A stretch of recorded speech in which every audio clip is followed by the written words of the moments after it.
Deuteronomio 14, vivir toda tu vida para el Señor. A. Mandamientos con respecto a la separación de los paganos. 1. El mandato de abstenerse de las costumbres funerarias paganas. Hijos sois de Jehová vuestro Dios, no os sajaréis, ni os raparéis a causa de muerto. A. No os sajaréis, ni os raparéis a causa de muerto. Entre las culturas paganas que rodeaban a Israel, era común cortarse, o afeitarse la parte delantera de la cabeza, a causa de muerto, es decir, como parte de rituales funerarios paganos. Y hacerse cortes en el cuerpo y afeitarse la cabeza eran ritos de duelo comunes en el antiguo Cercano Oriente y se mencionan en muchos lugares del Antiguo Testamento, Isaías 3:24, 15 2.2, 22:12, Jeremías 16 2.6, 41 2.5, Ezequiel 7:18, Amos 8:10, Miqueas 1:16. Thompson. Y la mutilación del cuerpo aún persiste en algunos países, por ejemplo, en Nueva Guinea, donde un doliente, especialmente una mujer, se quita la articulación de un dedo y, en casos extremos, más de una articulación del dedo. Thompson. B.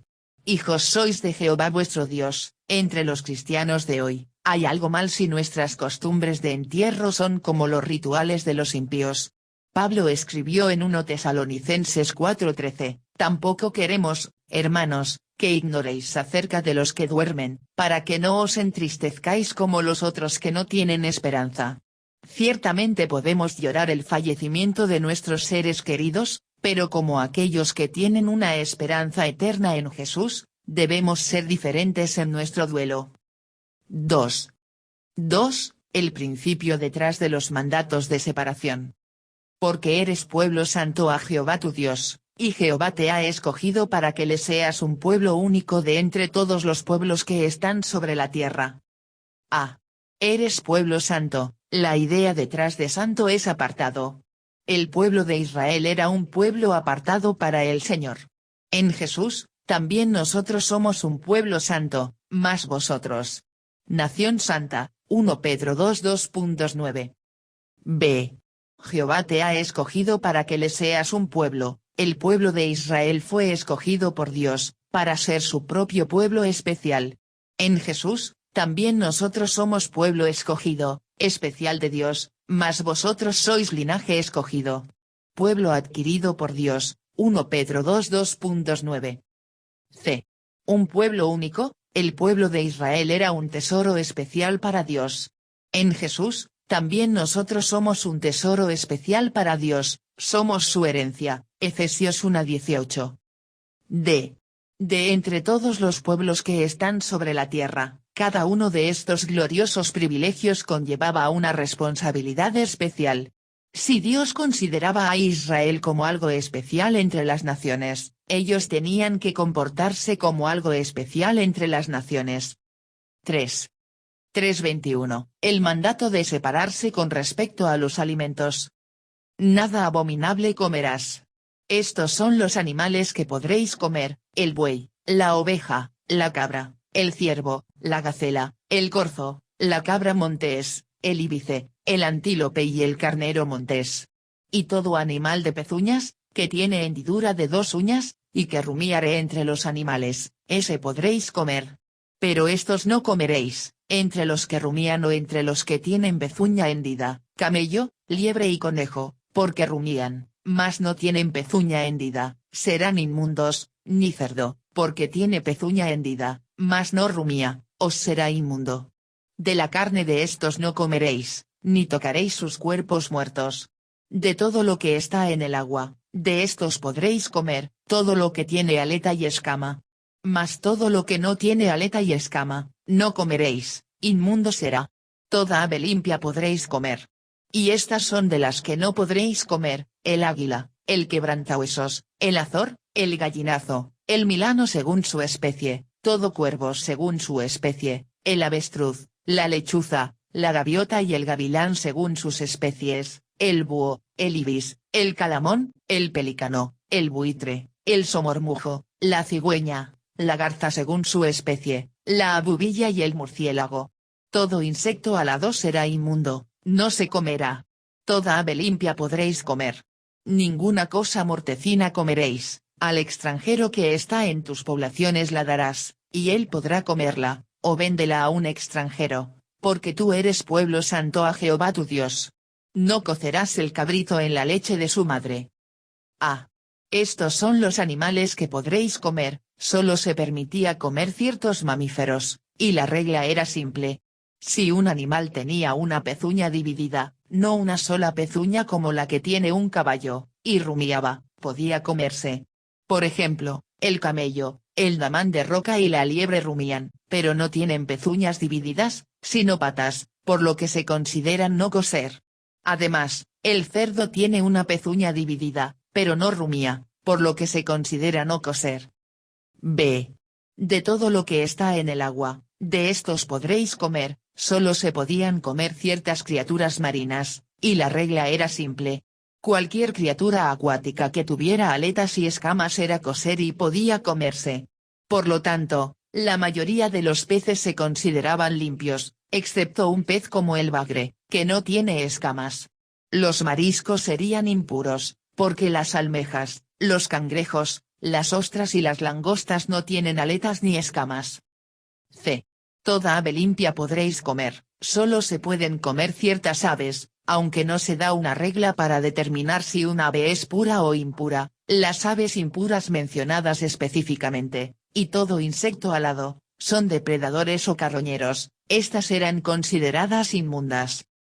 Y entre estos animales, caen en una de tres categorías: depredadores, impuros porque comían tanto la carne como la sangre de los animales; carroñeros, impuros porque eran portadores de enfermedades y regularmente estaban en contacto con cadáveres, o alimentos potencialmente venenosos o peligrosos como mariscos y similares.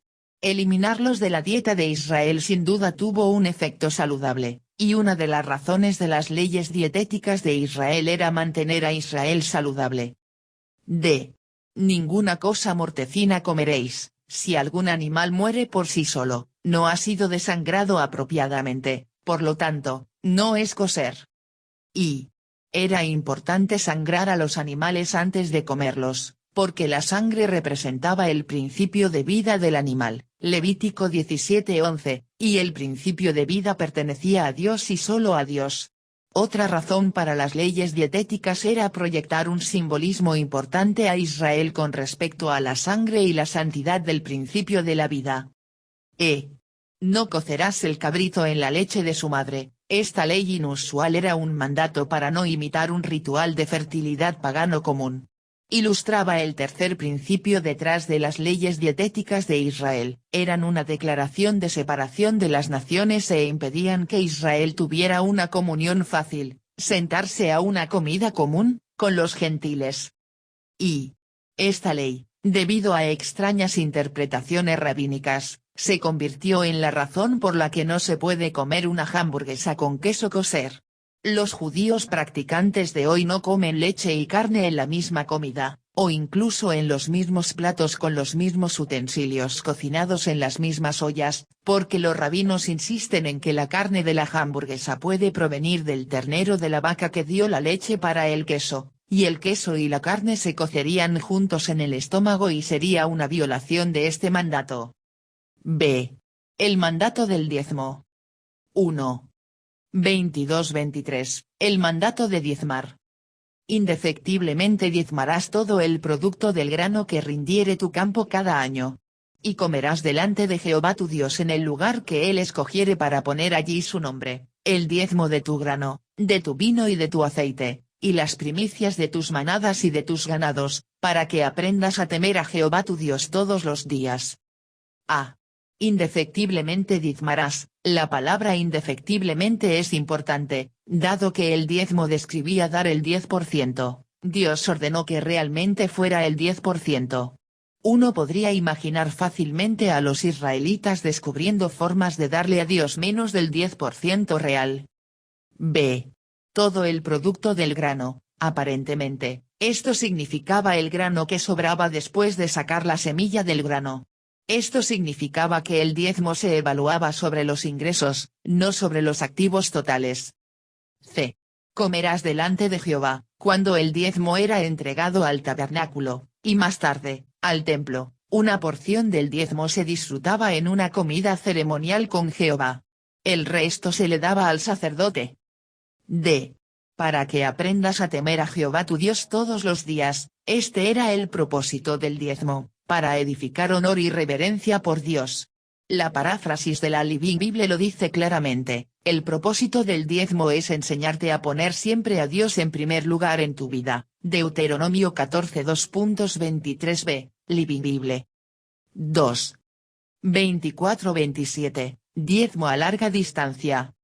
Y si el camino fuere tan largo que no puedas llevarlo, por estar lejos de ti el lugar que Jehová tu Dios hubiere escogido para poner en él su nombre, cuando Jehová tu Dios te bendijere, entonces lo venderás y guardarás el dinero en tu mano, y vendrás al lugar que Jehová tu Dios escogiere, y darás el dinero por todo lo que deseas, por vacas, por ovejas, por vino, por sidra, o por cualquier cosa que tú deseares, y comerás allí delante de Jehová tu Dios, y te alegrarás tú y tu familia.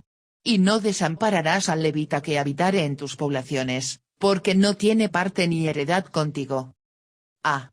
Si el camino fuere tan largo, dado que el diezmo debía ser llevado a un mismo lugar para toda la nación, algunos estarían más lejos que otros.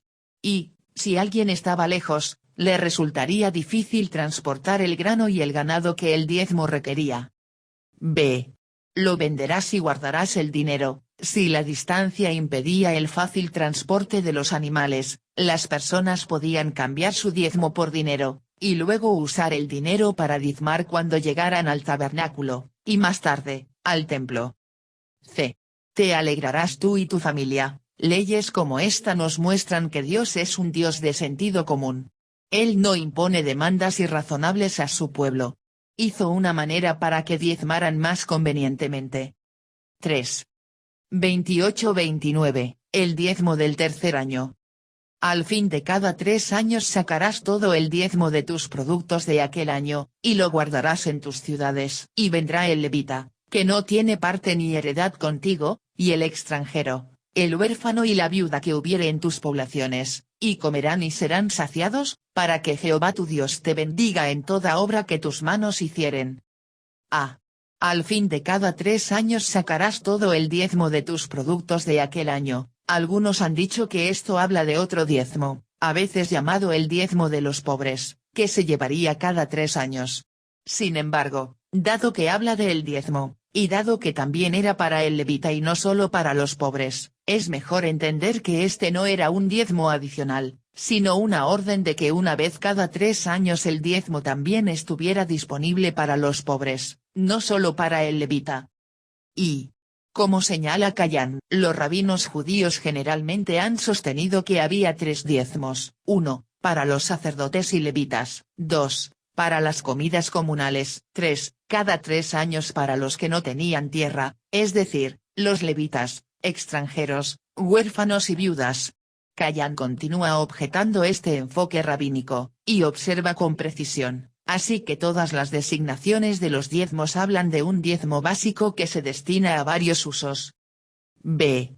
Para que Jehová tu Dios te bendiga en toda obra que tus manos hicieren, bendecirá Dios al corazón generoso. Pregúntenle a cualquiera que dé como la Biblia les indica que den, ellos son bendecidos. Y. El Nuevo Testamento en ninguna parte ordena específicamente el diezmo, pero ciertamente habla de ello de manera positiva si se hace con un corazón recto, Lucas 11:42. Y. También es importante entender que el diezmo no es un principio dependiente de la ley mosaica, como explica Hebreos 7:2.59, el diezmo era practicado y honrado por Dios antes de la ley de Moisés. Y. De lo que el Nuevo Testamento sí habla con mucha claridad es del principio de dar, que el dar debe ser regular, planificado, proporcional y privado, 1 Corintios 16 2.14, que debe ser generoso, libre y con alegría, 2 Corintios 9. Y, dado que el Nuevo Testamento no enfatiza el diezmo, uno podría no ser estricto con los cristianos, aunque algunos cristianos argumentan en contra del diezmo sobre la base del egoísmo.